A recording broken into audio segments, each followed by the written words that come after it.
வணக்கம். NextGen astro நேயர்களுக்கு என்னோட வணக்கம். இன்றைக்கி நம்ம இந்த நவம்பர் மாதத்தில் இருக்கிற இந்த ராசி பலன்களை பற்றி நாம் பார்க்கலாம். அதுக்கு முன்னாடி என்னென்னா, நிறைய பேர் உண்மையான ஜோதிடர் எப்படி நம்ம கண்டுபிடிக்கிறது அதை பற்றி கேட்பாங்க. எப்படின்னா, நீங்கள் ஒரு ஜோதிடர்கிட்ட நீங்கள் போனால் உங்கள் ஜாதகம் நீங்கள் கொடுத்த டைமை அவர் பார்த்து ஒரு ஹாரோஸ்கோப்பை ஒரு ஜென்ரேட் பண்ணுவாங்க. ஸோ அந்த ஜாதகத்தில் இருக்கிற லக்னத்தை அவர் ரெக்டிஃபை பண்ணணும். சரியாக உண்மையான லக்னம் எது என்னட்டு அவர் கண்டுபிடிக்கணும்.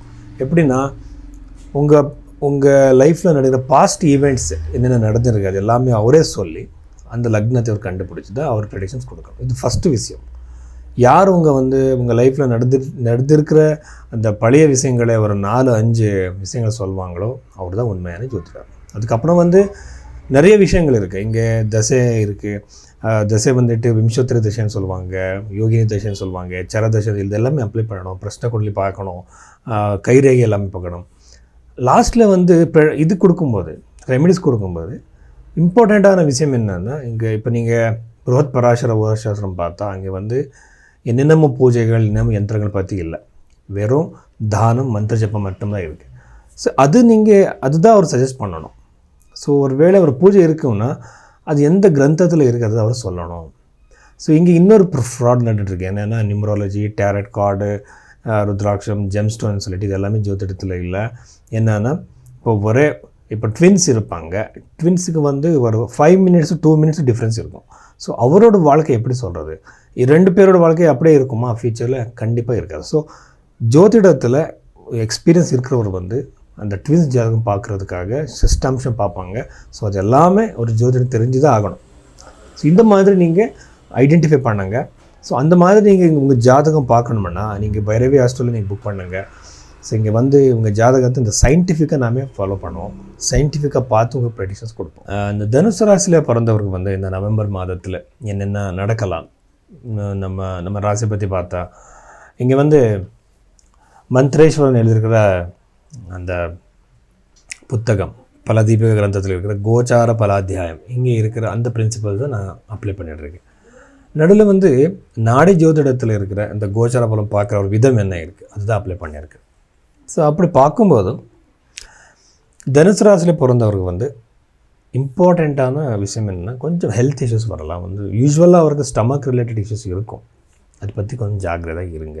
ஃபிசிக்கல் ஆக்டிவிட்டீஸ், ஃபுட் ரிலேட்டட் கொஞ்சம் கண்ட்ரோல் வைக்கிறது, இந்த மாதிரி கொஞ்சம் டிசிப்ளினடாக இருக்கணும். ஆனால் நிறைய பேருக்கு எப்படின்னா ஸ்டமக் ரிலேட்டட் இஷ்யூஸ் தான் அதிகமாக இருக்கும். டயாபெட்டிஸ் வரலாம். ஸோ இந்த மாதிரி இதெல்லாம் மேனேஜபிள், பெருசான பிரச்சனை இல்லை. ஆனால் கொஞ்சம் அதிகமாகலாம். அஷ்டம பாவத்தில் ராசியாதிபதி இருக்கிறதுனால. ஆனால் இண்டிகேஷன்ஸ் மட்டும்தான். ரெண்டாவது ரொம்ப இம்பார்ட்டண்ட்டாக எனக்கு என்ன புரியுதுன்னா, சேட்ரன் அந்த சேட்ரன் கிரகம், இந்த சனி கிரகம் சதுர்த்த பாவத்தில் இருக்கிறதுனால நீங்கள் ஆல்ரெடி கட்டியிருக்கிற ஒரு வீடு வாங்குகிற யோகம் இருக்குது. ஒரு பழசான ஒரு ப்ராப்பர்ட்டி நீங்கள் வாங்குகிற யோகம் அதிகமாக இருக்குது இந்த தனுசு ராசியில் பிறந்தவருக்கு.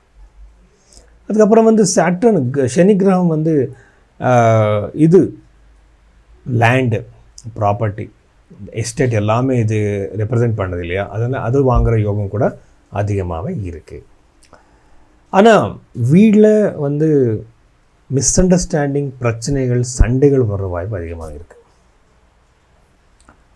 ஸோ நவம பாவத்தில் கேத்து, 3rd ஹவுஸில் ராகு இருக்கிறதுனால கூட பிறந்தவருக்கு கொஞ்சம் பிரச்சனை, சண்டைகள் ஏற்படலாம். இன்னொரு விஷயம் என்னென்னா, 11th ஹவுஸில் இருக்கிற ஒரு சூரியன் ஒரு ஸ்தானத்தினால அன்எக்ஸ்பெக்டடாக ஃபைனான்ஷியல் கெயின்ஸ் வர வாய்ப்பு இருக்குது. இப்போ நீங்கள் ஏதாவது பிஸ்னஸ் பண்ணிகிட்டு இருக்கலாம். அந்த பிஸ்னஸில் நிறைய இம்ப்ரூவ்மெண்ட்ஸ் இருக்கும், ஃபைனான்ஷியல் கெயின்ஸ் இருக்கும். இப்போ சோர்ஸ் ஆஃப் இன்கம் ஒரு விட அதிகமாகிற சான்சஸ் அது இருக்குது. இன்னொரு விஷயம் என்னென்னா, தனுசு ராசியில் பிறந்தவருக்கு திருமண யோகம் ரொம்ப கம்மி. அப்படின்னா இப்போ அவ்வளோ நல்ல பொசிஷன் இல்லை பிளானட்ஸ் எல்லாம்.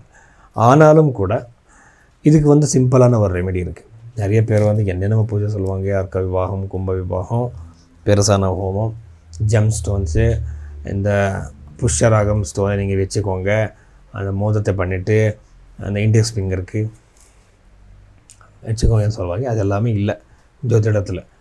ஒரே ஒரு விஷயம் இருக்குது, அதுதான் மந்திர ஜபம். இந்த மந்திர ஜபத்தை நீங்கள் அது வந்து ஸ்வயம்வர பார்வதி மந்திரம். இந்த ஸ்வயம்வர பார்வதி மந்திரத்தை நீங்கள் சொன்னால் போதும், ஒரு 48 டேஸுக்கு ஒரு 108 டைம்ஸ். ஸோ அப்படி பார்க்கும்போது நம்ம ஒரு ஜாதகத்தை எப்படி பார்க்கணும்? ஒரு ஜாதகம் வந்தால் அந்த ஜாதகத்தில் லக்னம், பாத லக்னம், சந்திர லக்னம், சூரியலிங்கம் எல்லாமே பார்த்து எந்த பிரச்சனை நீங்கள் இருக்கீங்களோ, நீங்கள் ஃபார் எக்ஸாம்பிள் உங்கள் கல்யாணம் பற்றி நீங்கள் கேட்டால் அங்கே கல்யாணம் நடக்கிறதுக்கு இந்த கிரகங்கள் எல்லாமே பார்த்து, உபபாத லக்னம் பார்த்து, பஸ்ன குண்டலி பார்த்து, உங்கள் கைரேகையை பார்த்து ஒரு ப்ரெடிக்ஷன்ஸ் கொடுக்கணும்.